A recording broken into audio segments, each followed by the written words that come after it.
Hi friends, how are you? It is my new YouTube channel. Today we will discuss name the plasma lipoproteins and mention their functions. Mention the normal serum level of the parameters in lipid profile test. అంటే ఏంటంటే name the plasma lipoproteins and mention their functions, mention the normal serum level of the parameters in lipid profile test. అంటే ఏం లేదండి, plasma లిపోప్రోటీన్స్ని అడిగాడు. ఇంకా mention their functions, వాటి యొక్క ఫంక్షన్స్ని కూడా చెప్పమన్నాడు. తర్వాత mention the normal serum level, లిపోప్రోటీన్స్లో ఉండే నార్మల్ సీరం లెవెల్ దాన్ని కూడా మెన్షన్ చేయమన్నాడండి. ఇంకా ఏం అడిగాడంటే mention the normal serum levels of parameters in lipid profile test. Lipid profile టెస్ట్లో ఉండే పారామీటర్స్లో ఎంత సీరం లెవెల్స్ ఉంటుంది అని క్వశ్చన్ అడిగాడండి. ఇదేం లేదండి, ఇది బీఎస్సీ నర్సింగ్ ఫస్ట్ ఇయర్ బయోకెమిస్ట్రీలో ఒక ఇంపార్టెంట్ క్వశ్చన్ అనమాట. అది ఒకవేళ బీఎస్సీ నర్సింగ్ చదువుతున్నట్టయితే ఈ క్వశ్చన్ని ఒకసారి చూడండి. మీకు క్లారిటీగా లేకపోతే నాకు కమెంట్ సెక్షన్లో కమెంట్స్ పెట్టండి, సరేనా? ఓకేనా? ఇప్పుడు మనం ఏంటంటే లిపోప్రోటీన్స్ అంటే ఏంటో చూద్దాం. అండ్ మెన్షన్ దేర్ ఫంక్షన్స్, వాటి యొక్క ఫంక్షన్స్ కూడా నేను ఇక్కడ రాశానండి. చూడండి, ఇక్కడ ఫంక్షన్స్ రాశాను, ఇక్కడేమో నార్మల్ సీరం లెవెల్ ఎంత ఉంటుంది అనేసి రాశాను, సరేనా?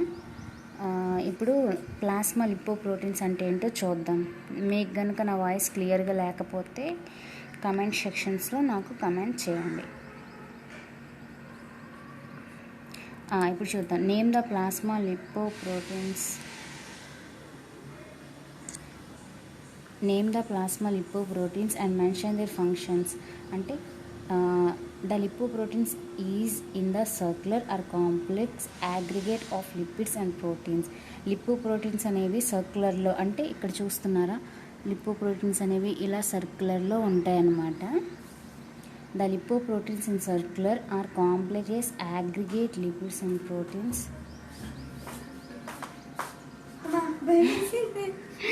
జడిసిపోయావా? ఎస్. ఏం చేస్తున్నావు? జస్ట్ నార్మల్గా రాసుకుంది, వీడియో చేసుకుని ఉంచుకుంటాను. లిపోప్రోటీన్స్ అనేవి ఇలా సర్క్యులర్లో ఉండి complex aggregate of lipids. Aggregate అంటే కాంప్లెక్స్, ఇలా ఒకటి ఒకటి ఒకటి ఒకటి ఇలా ఇలా ఉంటాయండి. మీకు ఇక్కడ కనిపిస్తుందా? ఇలా ఇలా అగ్రిగేట్గా ఉంటాయి. Circular complex aggregate of lipids and proteins. అంటే లిపోప్రోటీన్స్ అంటే దేన్ని అంటారంటే ద కాంబినేషన్ ఆఫ్ లిపో, చూడండి ఇక్కడ lipo proteins. It is nothing but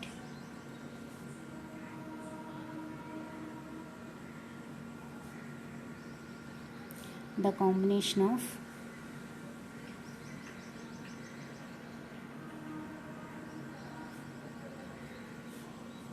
lipids and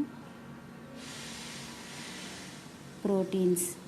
అంటే లిపిడ్స్ ప్లస్ ప్రోటీన్స్ కలిస్తే దాన్ని లిపోప్రోటీన్స్ అన్నారండి. మరేం లేదు, లిపిడ్ ప్లస్ ప్రోటీన్ ఈ రెండు కలిస్తే దాన్ని లిపోప్రోటీన్ అని చెప్పారు, సరేనా?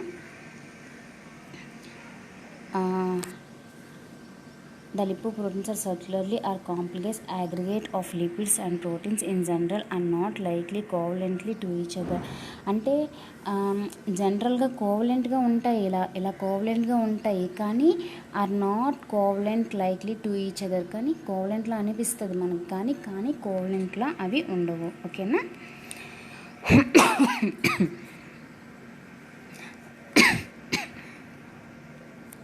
They rendered the hydrophobic lipids compatible with the aqueous environment of body fluids and enable their transport through the body tissue where they are required. అంటే ఏం లేదండి, ద రెండర్డ్ ద హైడ్రోఫోబిక్ అంటే ఏంటి? హైడ్రోఫోబియా అంటే భయం, దాని లోపలికి ఎంటర్ చేసుకోదు. ఫిలిక్ అంటే లోపలికి ఎంటర్ చేసుకుంటుంది. అలాగే ఇక్కడ కూడా the render the hydrophobic lipids compatible with aqueous environment. అంటే హైడ్రోఫోబిక్ అనేవి కంపేటబుల్గా ఉంటాయి, అంటే ఫ్రీగా కంపాటబుల్గా ఉంటాయి with aqueous means water. Aqueous environment of body fluids and enable their transport through the body to tissue. Fluids enable అంటే ఏంటి? అనేబుల్ అంటే ఫ్రీగా పాస్ అవ్వవు, ఆ మాలిక్యూల్స్ అనేవి ఫ్రీగా పాస్ అవ్వవు. Why? Because it is a hydrophobic.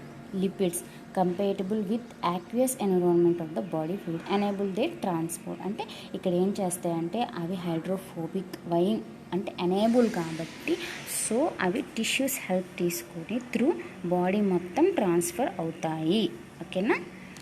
Aqueous environment of the body fluids and enable their transport through the body to tissue. Body నుంచి టిష్యూస్ వరకు అవి కంపేటబుల్గా ట్రాన్స్ఫర్ అవుతాయి, అంటే ఫ్రీగా ట్రాన్స్ఫర్ అవ్వవు. అంటే దాని వే ఆఫ్ ట్రాన్స్ఫర్ అనేది ఎలా ఉంటుందంటే కొంచెం ఫ్రీ మూమెంట్ ఉండదు, డిస్టర్బెన్స్గా వస్తూ ఉంటుంది. ఓకేనా? వెన్ దే ఆర్ రిక్వైర్డ్, ఎప్పుడైతే బాడీ అనేది రిక్వైర్డ్ చేసుకుంటుందో.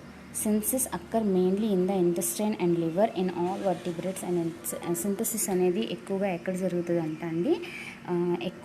జరుగుతుందంటే మెయిన్లీ ఇన్ ద ఇంటెస్టైన్లో జరుగుతుంది. ఇంటెస్టైన్ అంటే స్మాల్ ఇంటెస్టైన్, లార్జ్ ఇంటెస్టైన్ ఉంటుంది కదా మనకి, చిన్న కడుపు, పెద్ద కడుపు, చిన్న పేగు, పెద్ద పేగు అక్కడ.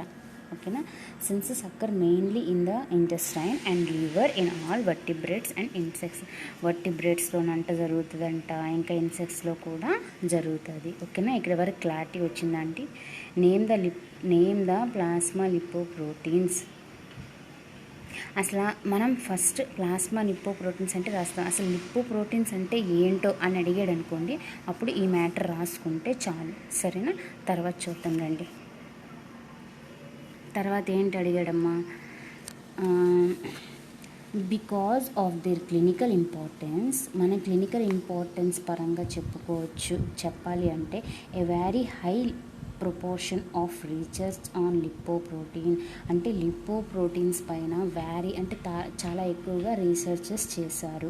And deals with their functions, దాని యొక్క ఫంక్షన్స్తో కూడా డీల్ చేశారు. ఎందులో? ఇన్ హ్యూమన్ రిలేషన్స్లో చేశారు. టు హెల్త్ పరంగా లిపోప్రోటీన్స్ పైన రీసెర్చ్ చేసి ఇంకా ఏం చేశారు? దాని యొక్క ఫంక్షన్ని కూడా చూశారు. ఏంటి దాని యొక్క ఫంక్షన్ ఏంటి, హ్యూమన్ బీయింగ్స్లో దాని యొక్క మేజర్ రోల్ ఏంటి అనేసి డిస్కస్ చేశారన్నమాట. Discuss the follow reflects with the circulation the aggregation are in a state of constant flux. కాన్స్టెంట్గా ఉన్నాయన్నమాట. కాన్స్టెంట్గా అంటే దాంట్లో ఏం డిస్టర్బెన్స్ లేదు. ఇలా కాన్స్టెంట్గా అంటే ఒక వేని అవి మెయింటైన్ చేస్తాయి అన్నమాట. సర్క్యులర్లో aggregation in state constant flux changing their composition and physical structures are peripheral tissue. ఇంకా దాని యొక్క కాంపోజిషన్ అంటే ఫిజికల్ స్ట్రక్చర్ అనేది పెరిఫెరల్ అంటే పైన అండి, టిష్యూస్ యొక్క పైన అవి లిపోప్రోటీన్స్ అనేవి ఉంటాయన్నమాట. ఓకేనా? circulation peripheral tissues to various components before remnant return to the liver. అంటే లివర్కి వెళ్ళక ముందే దాని మేజర్ పోర్షన్ అనేది టిష్యూస్ యొక్క పెరిఫెరల్ సైట్లో మాత్రమే లిపోప్రోటీన్స్ అనేవి ఉంటాయి. ఓకేనా? The most abundant lipid constituents are triglycerides, free cholesterol esters and phospholipids. Most abundant lipids ఎక్కడ మనకు కనిపిస్తాయి అంటే మన బాడీలో ఉన్న ట్రైగ్లైసరైడ్స్లోనంట, ఫ్రీ కొలెస్ట్రాల్లో ఉంటుందంట, ఇంకా ఎస్టర్స్లో ఉంటుందంట, ఇంకా ఫాస్ఫోలిపిడ్స్లో ఉంటుంది. ఓకేనా? Although fat soluble vitamins and anti oxidants are also transported in this way. Only ఇవే కాదు, అంటే triglycerides, free cholesterols, esters, phospholipids కాకుండా although fat soluble vitamins, fat soluble ఉంటాయి కదండి, ఫ్యాట్ సాల్యుబుల్ ఇంకా వాటర్ సాల్యుబుల్ ADK అయితే మనం ఫ్యాట్ సాల్యుబుల్ అని చెప్పుకున్నాము. తర్వాత వాటర్ సాల్యుబుల్ అయితే ఇంకొన్నాయి కదండి, ADK నేను తప్పు చెప్పానా? Water soluble, fat soluble. Water సాల్యుబుల్లో B కాంప్లెక్స్ వస్తాయి కదండి, B complex vitamins, thiamine, niacin, cyanocobalamin, biotin, pyridoxine, ఇవన్నీ అందులోకి వస్తాయండి. ఇవన్నీ వాటర్ సాల్యుబుల్లోకి వస్తాయి. ఫ్యాట్ సాల్యుబుల్ విటమిన్స్ అయితే ఇవేనండి. ఓకేనా, అర్థమవుతుందా మీకు? ఏమండి క్లారిటీగా లేకపోతే తిట్టుకోకండి.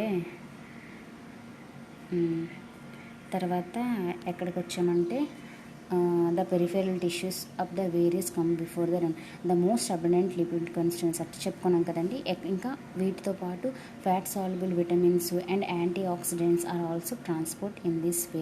యాంటీ ఆక్సిడెంట్స్ అంటే ఏంటంటే మనం యాంటీబయోటిక్స్ వేస్తాం కదా, జస్ట్ లైక్ అది కూడా అంతే అండి. ఓకేనా.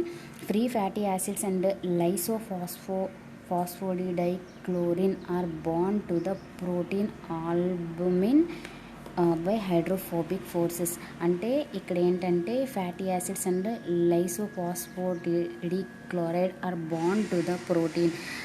ఫ్యాటీ యాసిడ్స్ ఇంకా ఏంటంటే phosphatidylcholine are bond to the protein albumin. అంటే హైడ్రోఫోబిక్, అది ఫోబిక్ కదా, అది దానికి భయం కదా, అది ఏం చేస్తుంది, దాని యొక్క ఫోర్స్ బట్టి ఫ్రీ ఫ్యాటీ యాసిడ్స్ అండ్ లైసోఫాస్ఫోడిగ్లైక్లోరైడ్ అవి బాండ్ అయిపోతాయి అన్నమాట. దేనికి? ప్రోటీన్ ఆల్బుమిన్కి బాండ్ అయిపోతాయి. ఎవరి ఫోర్స్ బట్టి అంటే ఇక్కడ ఇచ్చాడు కదండి, హైడ్రోఫోబిక్ ఫోర్స్ బట్టి ఇవేమో బాండ్ అయిపోతుంది అనమాట. అండ్ ఇన్ ఎఫెక్ట్స్ ఆర్ టాక్సిఫైగా ఉన్నది డీటాక్సిఫైగా మారిపోతుంది. డీటాక్సిఫై అంటే దాంట్లో మరి టాక్సిక్ నేచర్ అనేది ఏం ఉండదు. సరేనా. ఇక్కడ these lipoproteins are structurally and metabolically distinct అంటే different. Distinct is nothing but different. అవి స్ట్రక్చరల్లీ మెటబాలికల్గా డిఫరెంట్గా ఉంటాయి from protein lipids containing covalent linked fatty acids. Protein lipids అనేవి కోవలెంట్గా లింక్ ఉంటాయి అన్నమాట. దేనికి? ఫ్యాటీ యాసిడ్స్ లేదా ఆర్ అదర్ లిపిడ్ మాలిక్యూల్స్. అంటే అయితే కోవలెంట్గా అయినా ఫ్యాటీ యాసిడ్ లింక్ ఉండొచ్చు, లేదు అంటే అదర్ లిపిడ్ మాలిక్యూల్స్తోనైనా అవి లింక్ అయి ఉంటాయి. ఏంటి? Protein lipids, proteolipids. ఓకేనా. తర్వాత సాల్యుబుల్ అగ్రిగేషన్స్. ఇంకా మేజర్గా అడిగాడు కదండి, ఇక్కడ నేను రాశాను. అసలు ఫస్ట్ మనకి ప్లాస్మా లిపోప్రోటీన్ అంటే ఏంటో తెలియాలి కాబట్టి నేను ఇంత మ్యాటర్ రాశాను. ఒకవేళ మీకు 8 మార్క్స్కి అడిగినట్టయితే ఇది నేను ఎక్స్ప్లెయిన్ చేసింది చూసుకొని రాసుకోండి. ఇక్కడ ఏంటంటే ఇప్పుడు చూద్దాం అసలు ఏంటి ప్లాస్మా లిపోప్రోటీన్స్ అంటే ఏంటి అంటే soluble aggregate of lipids and proteins to deliver the hydrophobic. అంటే సాల్యుబుల్గా ఉండే, సాల్యుబుల్ అంటే ఈజీగా కరిగిపోయేవి ఉండే lipids and proteins that deliver hydrophobic వాటర్ని అవి డెలివర్ చేస్తాయి అన్నమాట. హైడ్రోఫోబిక్ అంటే మనం డిస్కస్ చేసుకున్నాం కదా, అంటే ఈజీగా అలో చేయండి, అంటే ఫ్రీ మూమెంట్ అనేది అక్కడ జరగద్దు. వాటర్ ఇన్సాల్యుబుల్ లిపిడ్స్ చెప్పుకున్నాం కదండి, ఇన్సాల్యుబుల్ దానికి భయం కాబట్టి అది ఇన్సాల్యుబుల్గా ఉండలేదు. సో ఏంటి? టీజీఎస్ అంటే ట్రైగ్లైసెరైడ్స్ అండ్ సిఈఎస్ అంటే cholesterol esters triglycerides from liver and intestine and other tissues in the body are storage utilization of the energy. ఇవి ఏం చేస్తాయంటే లివర్ నుంచి ఇంకా ఇంటెస్టైన్లో స్టోరేజ్ ఆర్ యూటిలైజేషన్ అనేది జరుపుకుంటుంది. సరేనా. ఇది ఏంటమ్మా? ఇది ప్లాస్మా లిపోప్రోటీన్స్. సరే, ఇప్పుడు ఫంక్షన్స్ కోసం కూడా ఇక్కడ అడిగాడు కదా, చూడండి.